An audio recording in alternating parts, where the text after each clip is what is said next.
Now, on News Talk 105.9 WMAL. O'Connor and Company.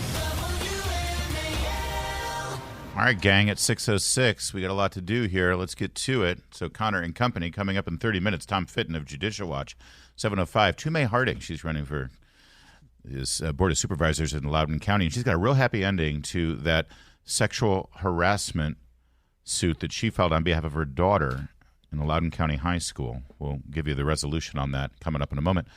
And then at 7:35, Representative Virginia Fox about yesterday's explosive hearings on Capitol Hill. I'm Larry O'Connor. Look, it's Mercedes Schlapp. Mercedes. Look, Larry, what's going on? I've been out in Loudoun County twice this week, one for a fundraising event for the Republican Party in the one of the districts there, and then just last night, a fundraiser for Sheriff Mike Chapman, who's running for re-election there. And so are you like the MC for all the events? Sometimes I MC, sometimes I speak. Sometimes I do what I'm told. I'm doing it. You know that. I know, but I'm what's very crazy compliant. is you're from Maryland. I live in Virginia. I should probably be invited to those events, don't you think? You've opened up a can of worms there, Mercy. Trust me. Here come the invites. Yeah. But I was going to say, when I'm there, they want to talk about the show, of course, and everyone here at WMAL. And then they want to talk about two people. They want to talk about you, and they want to talk about Ian Pryor. Because Ian Pryor has become such an incredible champion for the people of Loudoun and the parents there, and he is so plugged in on everything going on there. And he joins us now. Good morning, Ian. How are you? Good morning, Larry. Good morning, Mercedes.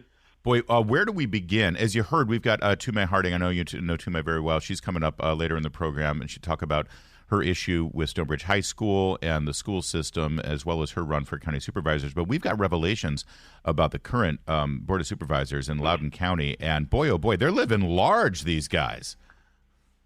Yeah, I know. Going to Ghana, going to Uruguay, $7,300 tickets. I mean, I went on a cruise in April, which wasn't much more than one of those tickets, and that was for like a family of four. Yeah. I mean, and I'm sorry, did the Loudoun County taxpayers pay for your trip? No, they did not pay for my trip. It's good to be a supervisor. I mean, some of these things, the $3,600 van ride to a winery for a meeting. Okay, that's a wine tour. Okay, that is a wine tour. Let's be honest. Yeah. My guess is they didn't go to the Trump winery. No, I don't think Ghana's got a Trump winery necessarily, although that's the thing. They could have, if they wanted a wine tasting, they could have just stayed in Loudoun. There's some great wineries out there right in their backyard.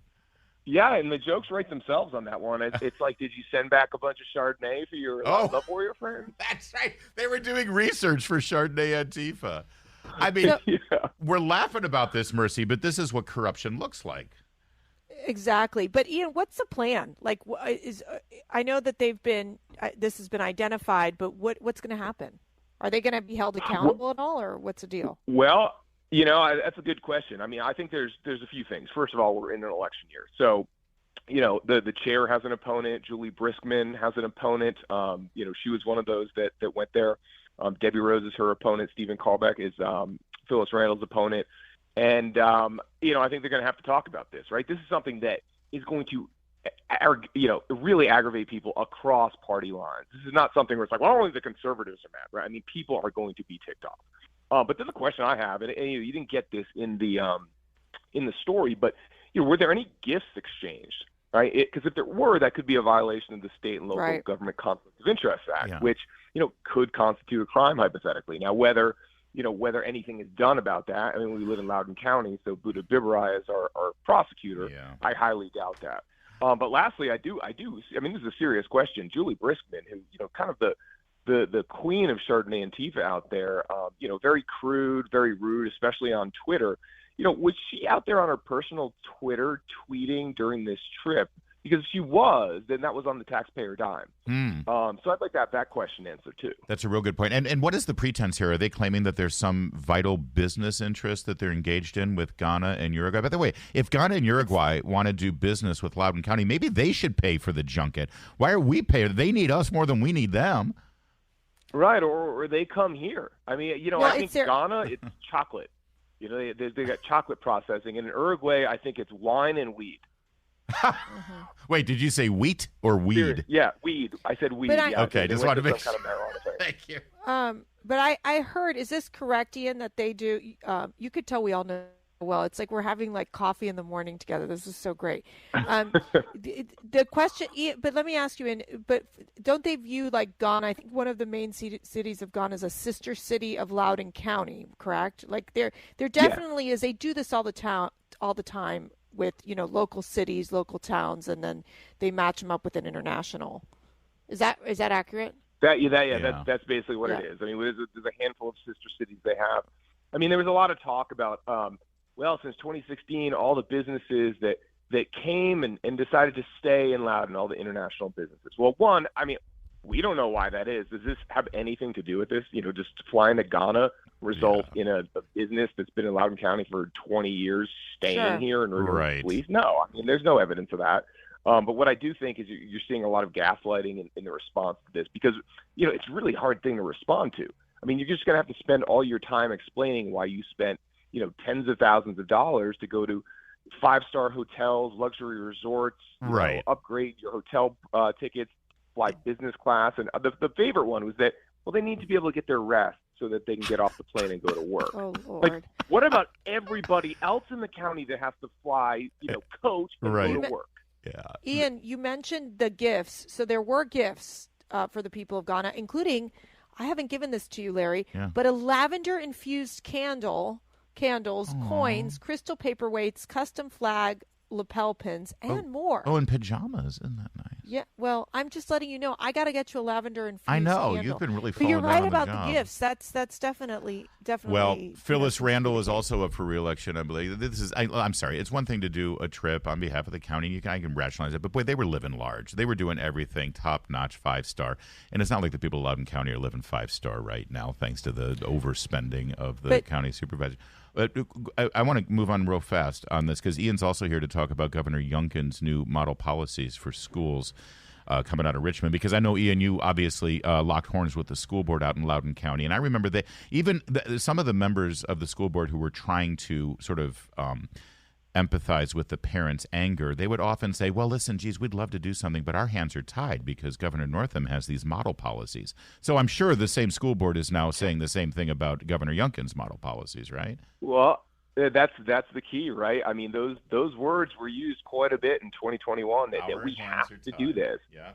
And so, those words are going to be used against them if they don't do the same thing. I mean, they'll be used against them in the media. They'll be used against them in the boardroom and possibly in the courtroom. And I think that, we had there was actually a reporter tweeted about a month or so that the new superintendent said that he would comply with whatever the new model policies were.